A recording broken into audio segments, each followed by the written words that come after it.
Welcome to Maruti auto gas. આજે આપણી પાસે આવી છે કિયાની કારેન્સ ગાડી, જે નોર્મલી 1500 સીસી એન્જિન છે અને 8 ઇન્જેક્ટર એન્જિન છે. આ એન્જિનની વાત કરીએ તો સિક્વન્શિયલ કીટ આની અંદર લાગેલી છે અને મિલાનો કંપનીની સિક્વન્શિયલ કીટ છે. Single ECM 8 injector. આ ગાડીનું રિડ્યુસર છે, જે CNGને મેન પ્રેશરને લો પ્રેશર કરવાનું કામ કરે છે. ફ્રન્ટમાં બ્લુ કેપવાળો જે છે ફિલિંગ વાલ છે, જ્યાંથી ગેસ રિફિલિંગ થાય છે, અને ઉપરના ભાગમાં CNGની નેમ પ્લેટ લાગેલી છે. આ જે પ્લેટ છે એની અંદર 3 વર્ષની વેલિડિટી લખેલી હોય છે. પ્લસ ટોટલી તમે વાયરિંગ જોઈ શકો છો કે વાયરિંગની અંદર ટોટલી બધી જ પ્લાસ્ટિક સ્લીવમાં લાગેલું છે. અને ગાડીમાં 4 ઇન્જેક્ટર CNGના છે અને 8 ઇન્જેક્ટર પેટ્રોલના છે.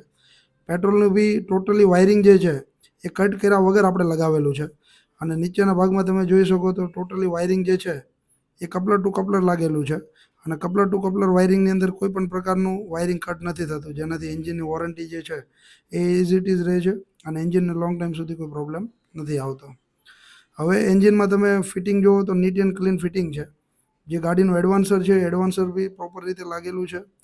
પાછળના ભાગમાં CNGનું જે ECM છે એ ECM બી પ્રોપર રીતે લાગેલું છે, જેનું કામ ટોટલી જે ગાડીના જેટલા બી ઇલેક્ટ્રોનિક પાર્ટ્સ છે એ પાર્ટ્સને કંટ્રોલ કરવાનું છે.